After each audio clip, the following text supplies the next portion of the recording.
والله الراس أبي جلري تاني أبي يس برارون زنديس مالف يرو كم يودوغا قبتنين ديمتن إلين سلال تاني ديمتن كجبدو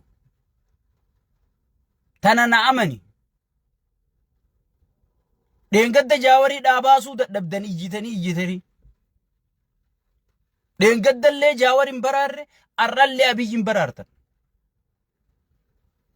جل مريتو مان ستي مانتن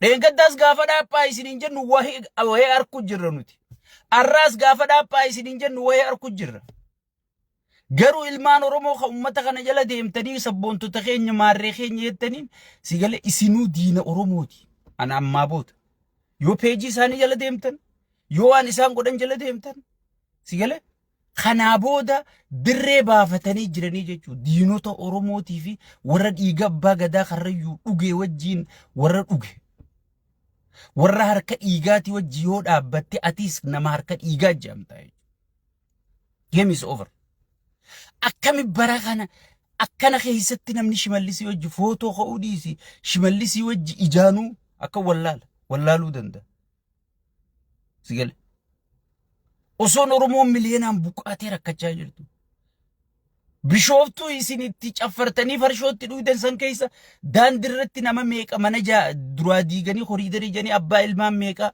barandaa jala ciisu jira meeqa khiraa buusii milishaa kafaluu didde buusii maalii kafaluu didde jaanii hulaa manaa duraa buqqaafatanii meeqa duraa gurguru jiran akkamiin lubbuu qabdu nama oromoo kas godhu jiru nama oromoo kasin madeessu jiru nama sheekotii gartee arsii keessatti sheekha aalima rabbi rahmataa godhuufi sigale wa alaykum salaam jaalzizo akkamitti gartee sheekha imaamticha gabbaasanii isaanii rashan osoo kana beekanii mootummaa oromooti janii akkamiin namni lubbuu qabdu waaqaat ani siime jala mureetiin siime sigale wallahi jala mureetiin siime akkuma gaafa kaan jaawar hidhaa baasuu dadhabde jaawar baraaruu dadhabde wallahi abiyyi sin baraartu yaa farsii bula dhugumaan siiman akkuma dur kijibdanitti ammaas numa kijibdan akkuma dur ayyaallallattuu taatanii gartee mana kaanii kaan seentanitti sigale arraas ayyaallallattootuma malee abiyyi baraaruu hin dandeessa walla yoo atiniin baraara jettee halkanii guyyaa xaarteehu abiyyi gartee nama baraaramuu miti nama taayyee dandaa ka paartii san gadi dhaabee dhageeffadhu nama gartee sheekka abbutaa ka paartii san gadi dhaabe sigale nama Hangaasaa Ahmad Ibrahim ka paartii san gadi dhaabe qabrii teenya kan nu dhaabe sigale waa takka nagawuma kabajaa dhabda malee nagawuma saba kee dhabda malee nagawuma laayikii fi fooloo ta'e dhabda risaa keessanii dhabdan malee wallahi billahi wanni isin baraaruu dandeessan takka hin jirtu abiyyi is over sigale an amma durallee dubbadde jecha kanarraan de mootummaa jechuun muka guddaa tokkoon isiniin jemma dura muka guddaa tokko qottoodhaan jala teessee suuta murta qilleensi wayii itti dhufeetuma hucciisa gaaf tokko gaafa san inni Abu Dhabi kutaa xayyaara qopheeffate deengadda gaafa warra wanti walii qabee abbootii qabeenyaa walii qabee haasawaan inni jenne geenye hadaraa gaanu biraa yoo dubbiin jijjiire jajjabaatte akka nu biraa kara Dubaay hin baqannee jeen sigale an baqachuufiin deemaa jechuu afaan siyaasaati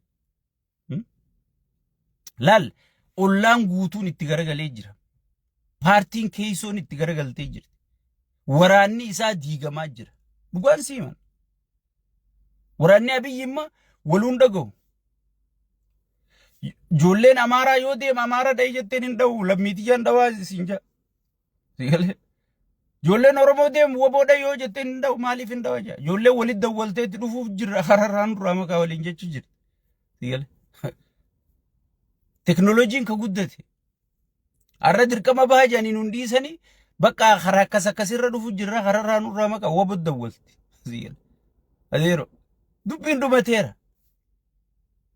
waan dhumateef jecha ifixuu yoo barbaadan deema no problem gaafa nama kaase siigale gaafa nama kaase namaan himuu jarrabbi siigale isin kaasee deemaa piippi dabalama rakkoon hin jiru garuu ummanni Oromoo isiniif hin dhaamsa qaban mootummaan kun mootummaa Oromooti wanni jettee ati burjaajooti jirtu mootummaa Itoophiyaati yeroo hunda waan kana irruma isinii deebinee dubban mootummaa Itoophiyaati paartiin ammoo paartii PP jaamtu ka hogganu nama Abiy Ahmed Ali jaamu mootummaa Itoophiyaa keessa Guraagee jira, Walaayitaa jira, Kambaataa jira, Amaaraa jira, Oromoo jira. San keessaa liqoombar Amaaraa fi Oromoo fi Kambaataa hundinuu filatanii Itoophiyaa bulchuu jiran malee Oromoo maarree hoggana Oromoo miitirkishoo adeeroo hijiba isiniin sossoban kana dhiisi. Ilma Oromoo ta'e Oromoof maal godhu jira? Digalee Oromoo gidirsu, gibiraan gidirsu. hayyuu isaa dura ajjeesu biyyaa baqachiisu hayyuu salphisu sigal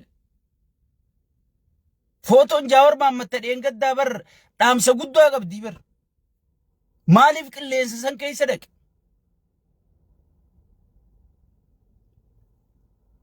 yoo bishaan baaraati jennee jettanii kanichi haatan taate yaa piippi qilleensa kanaa isin fuudhuu ta'a jechuuf himuuf jira bar sigal akka waan Jawaar nama wajji irricha godhu dhabee qophaasaa irricha godhe jan sigale hayyuun laal body languageidhaan dhaamsa dabarsa afaaniin gabbee dhaamsa dabarsa sigale ijaani dhaamsa dabarsa qaama afaan qaamaa janii jira bar qaamaan dhaamsa dabarsuuf jira yoo isin bahara diimaadha fuuna jettanii asiinichi haatan qilleensa kanaa isin fuudhaa jechuun jira bar sigale beeytak akkas jechuu jira sigale so isaan amma wanni yaaniif hayyoota kana xiqqeessisiisuuf meelaalaa warra dheengadda Jaawarii je'ee maraatu jiru warra dheengadda Acaaluu goota keenya je'ee maraatu ture arra sanumaatu Abiyyi goota keenya je'ee maraatu jira jechuudha sigale meekami goota keeti yoo jette sii deebisuun danda'u Oromoo biyya bulcha maarree Biraanuu Juulaa Oromiyaa keessa dhalate yes nama Oromooti yes garuu waraana Soomaleeti raayyaa ittisaa keessa Soomalee jira Amaaraa jiran sabaa sablammii biyya saniiti raayyaa fildi marshaal fildi harshaa Itoophiyaati malee ka Oromooti miti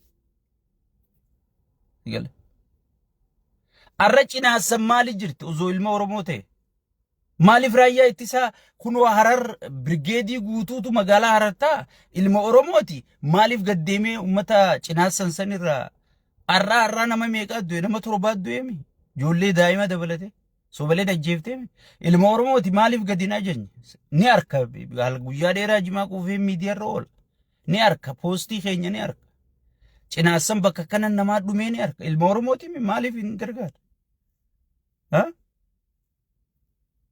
okay dheengadda Gabrasiyoonii fi Samooraayoonisiitu abdiillee nurra jaare isaan ilmaan Tigreeti tanaaf akkasuma godhan okay Abiy Ahmed ilma keeti cinaasan ammallee dhumaa jirti mee maaltu sii jijjiirame mee cinaasanuma fudhadhu mee maaltu sii jijjiirame mee daanguma Baalee fudhadhu gurraa dhaamolee gurguramtee jirtu wayna arra isinii meen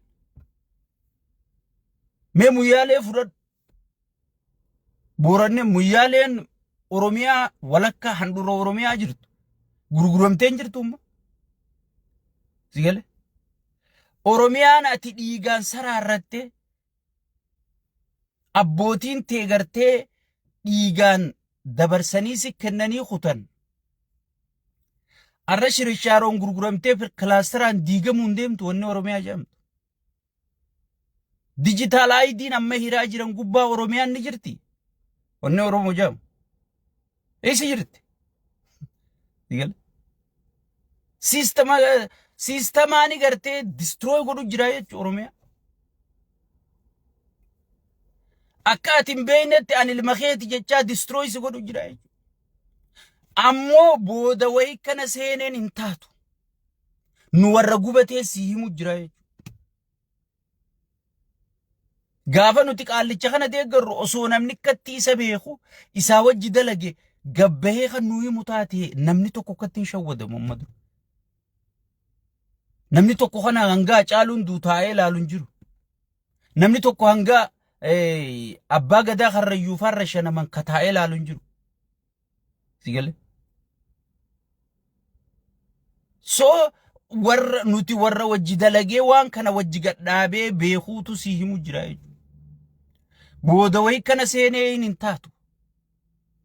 Sun waan qeebala maatii miti. Sigale. Akka gartee eega shahadaa eega duutee ruuyiinsi keessaa baatee qabrii seentee uggii gaafiinsi dhiyaatte jan. Yaa Rabbi ol na deebisii jaan sigale. Ammaa booda ol deebuun hin jirtu akkasi. Namni osoon itti iyyinu osoo wanni kun farra Oromooti malee ilma Oromooti miti jennuuni.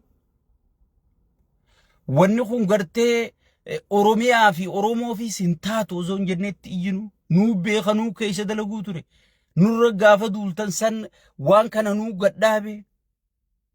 Abbaan muka dhaabe firii inni biqilchuu wallaalu jennee osoon isinitti iyyuu jirru gaafatti deemtanii firii muka sanii nyaatanii wanni summii isinitti taate wayi firii muka kanaa wayi kana seene hin danda'amtu.